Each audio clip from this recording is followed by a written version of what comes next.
Bismillahirrahmanirrahim. Assalamualaikum warahmatullahi wabarakatuh. Jumpa lagi dengan saya di Abil Maiwa Channel.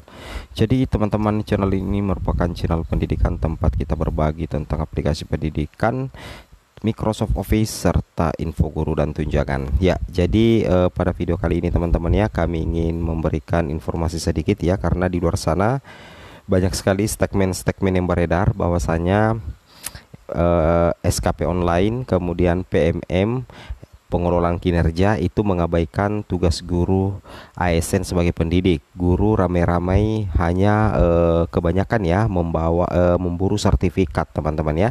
Apakah kira-kira statement itu benar atau salah, teman-teman ya? Begini penjelasannya. Mungkin teman-teman perlu ketahui bahwa salah satu terobosan pemerintah dalam hal ini di dunia pendidikan itu adalah semacam program digitalisasi, teman-teman ya, yang mana sebelumnya di SKP 2022, 2021 atau 2023 itu menggunakan sistem manual ya, tapi di tahun 2024 itu pembuatan SKP atau penilaian kinerja itu sudah terintegrasi di platform Merdeka Mengajar atau kita kenal dengan istilah PMM, teman-teman ya, yang mana guru-guru dan kepala sekolah melakukan kegiatan pengelolaan kinerja atau RHK. Nah, banyak statement negatif ya yang muncul terkait hal ini, bahwa kegiatan-kegiatan seperti itu justru membebani guru ASN, teman-teman ya, karena guru itu adalah sebagai pendidik dan juga sebagai ASN. Banyak yang berpendapat bahwa dengan diberlakukannya integrasi PMM untuk pembuatan SKP, pengisian RHK, kemudian melakukan aksi nyata, itu justru mengabaikan tugas guru sebagai ASN dan sebagai pendidik. Nah, begini penjelasannya teman-teman ya. Perlu teman-teman ketahui, banyak yang salah kaprah dengan pengelolaan kinerja di PMM. Tidak selamanya itu, teman-teman ya. Ketika kita mengikuti RHK di PMM itu kita disuruh untuk melakukan webinar atau memburu sertifikat. Kenapa? Karena RHK itu tujuannya itu ada dua, teman-teman, yaitu yang pertama praktik pembelajaran dan juga perilaku baik, teman-teman ya. Justru dengan pengelolaan kinerja yang dilakukan di PMM, justru itu akan meningkatkan kualitas atau kemampuan guru lebih profesional dalam mengelola kelas, dalam mengelola pembelajaran di kelas. Karena RHK yang akan dilakukan aksi nyata itu, itulah nantinya yang dinilai oleh kepala sekolah nantinya, teman-teman, ketika mempraktekkan di PBM atau proses belajar mengajar. Sehingga saya meyakini bahwa apa yang dilakukan pemerintah dengan integrasi PMM ke dalam pengelolaan kinerja untuk menghasilkan SKP sebenarnya itu aman-aman saja, teman-teman. Dan saya rasa itu tidak terlalu mengganggu tugas guru sebagai ASN dan sebagai pendidik, karena kegiatan pengisian RHK di PMM itu bisa dilakukan setelah jam pulang, teman-teman. Ketika misalkan siswa sudah tidak belajar, guru sudah bisa mengisi PMM-nya, termasuk melakukan aksi nyata di pelatihan mandiri.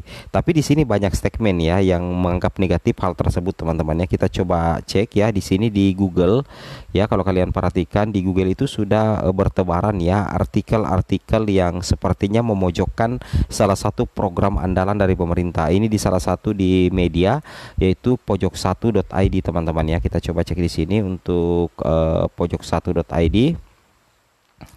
Nah, ini dia, teman-teman ya, pojok1.id. Di sini kita lihat viral SKP ya. Kita coba cek di sini. Ya, kita coba cek di sini. Nah, ini dia. Bahkan di sini ada. Nah, ini dia, teman-teman ya. Di sini dikatakan viral SKP, RHK, PMM dan e-kinerja bikin guru abaikan anak didik. Sibuk berburu sertifikat sampai keluarga tak terurus. Ya.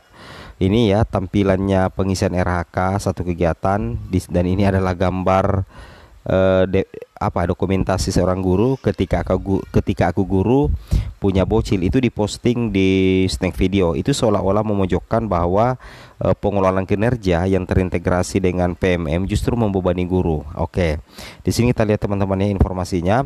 Saat ini guru dan kepala sekolah disibukkan dengan penyusunan RHK atau rencana hasil kerja dan pengisian SKP atau sasaran kinerja pegawai. Akibatnya SKP dan RHK itu pula guru akhirnya melupakan tugas utamanya, teman-temannya, yakni mengajar kepada siswa-siswanya. Yang lebih miris, guru akhirnya sibuk berburu sertifikat yang bisa dijadikan bukti dukung untuk diunggah di PMM atau platform Merdeka Mengajar. Sertifikat itu harus didapatkan guru dengan mengikuti pelatihan, seminar, webinar, lokakarya dan lain sebagainya. Nah, kemudian di sini dibahasakan lagi, lantaran waktu habis untuk berburu sertifikat, keluarga di rumah pun bahkan sampai tak terurus. Banyak yang beranggapan bahwa kini guru lebih sibuk dengan tugas administrasi, bahkan di berbagai platform media sosial, curhatan guru soal SKP, RHK dan PMM banyak menghiasi dan makin masif ya. Artinya kalau dikatakan makin masif itu makin meluas. Tentu saja curhatan para guru tersebut juga merupakan protes yang dilayangkan kepada Kemendikbudristek ya, atau Kemdikbudristek. Apalagi banyak yang mengungkap saat penyusunan SKP 2023 belum kelar, kini sudah harus disibukkan dengan penyusunan SKP 2024. Kalau SKP 2023 itu kan masih manual teman-teman. Tapi kalau penyusunan SKP 2024 itu sudah bersifat digitalisasi ya, atau istilahnya digital teman-teman ya, seperti itu. Nah, kemudian di sini kita lihat di sisi lain Dirjen GTK Prof Nunuk Suryani dalam pernyataannya menyebut bahwa pengelolaan kinerja guru dan kepala sekolah saat ini menjadi lebih baik. Ya, ini saya sependapat teman-teman ya. Kenapa lebih baik? Pertama karena praktis, di mana dokumen yang diisi dan disiapkan untuk jadi bukti dukung menjadi lebih sedikit. Nah, jadi seperti itu ya. Jadi pada saat penyusunan SKP, dokumen diisi dan disiapkan itu menjadi lebih sedikit. Itu gunanya pengelolaan kinerja yang terintegrasi dengan PMM, sehingga beban administrasi berkurang. Nah, cuman banyak yang salah kaprah ya.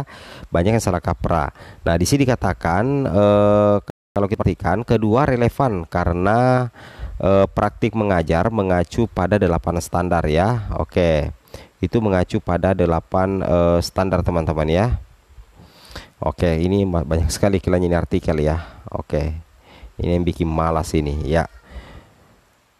Nah, ini dia teman-teman ya. Kalau kalian perhatikan, kedua relevan karena praktik kinerja mengacu pada 8 indikator rapor pendidikan direkomendasikan, sehingga pengelolaan kinerja sesuai dengan kebutuhan peningkatan pembelajaran satuan pendidikan. Nah, jadi dari RHK yang kita susun teman-teman ya, berdasarkan rapor pendidikan, nantinya sasaran pembelajaran teman-teman di kelas itu akan lebih terarah karena sudah disesuaikan dengan 8 indikator rapor pendidikan. Sehingga saya melihat bahwa sebenarnya tugas administrasi guru itu jauh lebih sedikit ketika misalkan diberlakukan ini pengelolaan kinerja teman-teman ya.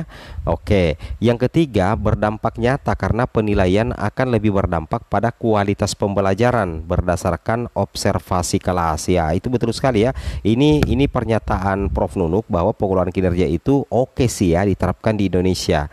Nah, selain itu guru dan kepala sekolah akan mendapatkan apresiasi yang sesuai dengan berdasarkan kinerjanya ya. Saya ulangi, selain itu guru dan kepala sekolah akan mendapatkan apresiasi yang sesuai berdasarkan kinerjanya. Meski demikian, curhatan dan protes guru yang dituangkan melalui media sosial itu malah semakin masif.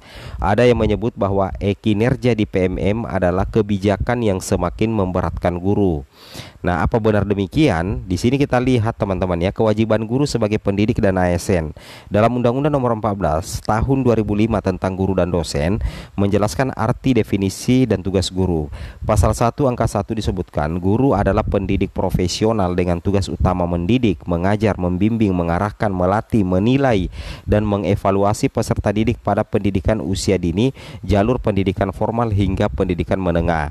Akan tetapi kondisi ini tugas guru mengalami perubahan dengan banyaknya tugas administrasi yang diemban. Nah, kemudian peran guru yang awalnya mendidik bagi yang sudah berstatus ASN, beban kerjaan semakin berat sebab ada kewajiban bagi guru baik pendidik maupun sebagai ASN.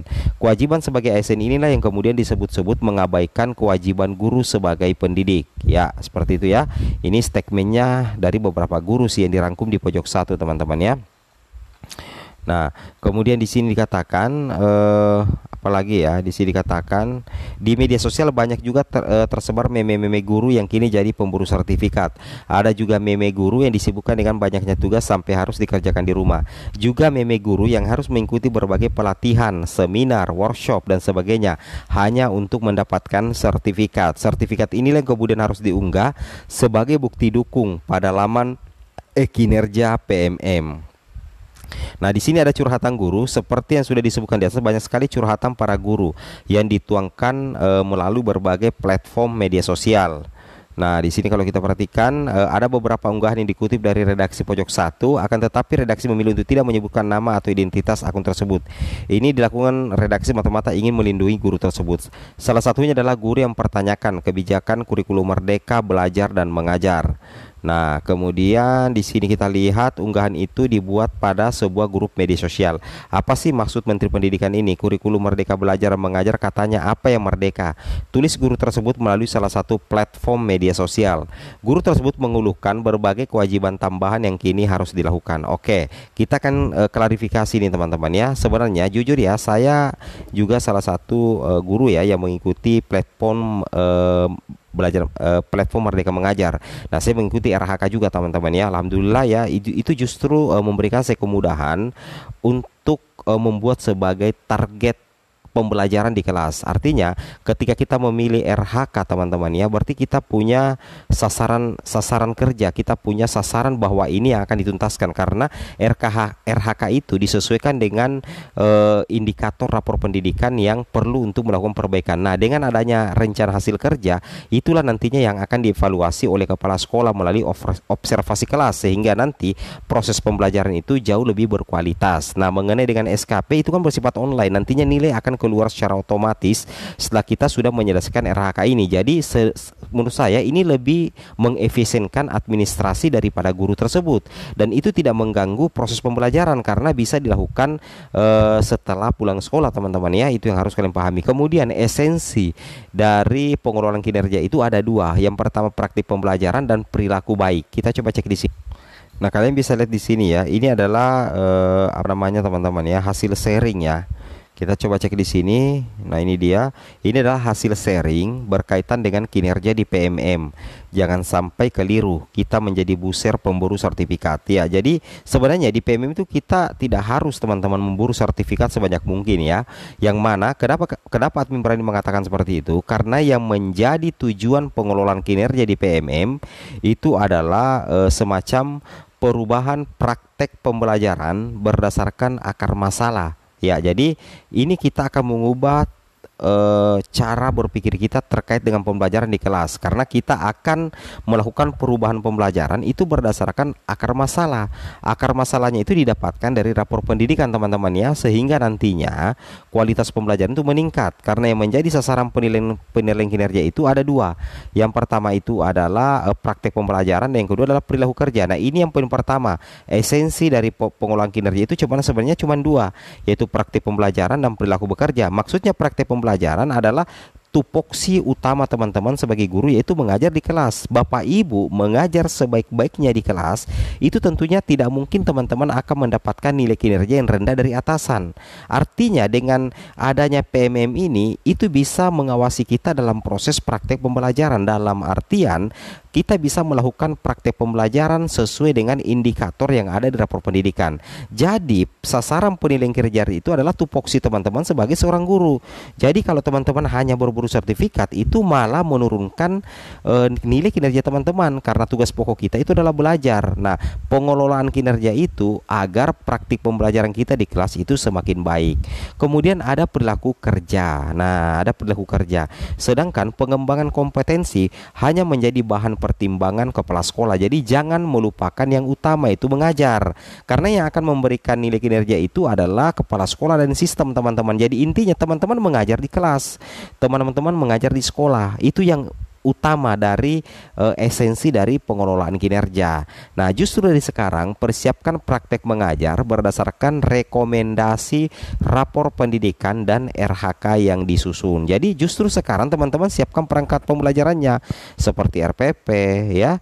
Kemudian RPP itu disesuaikan dengan rekomendasi rapor pendidikan dan RHK yang teman-teman telah susun. Itu kan lebih efisien ya. Praktik pembelajaran kita lebih berkualitas, SKP kita itu tidak terlalu berat teman-teman.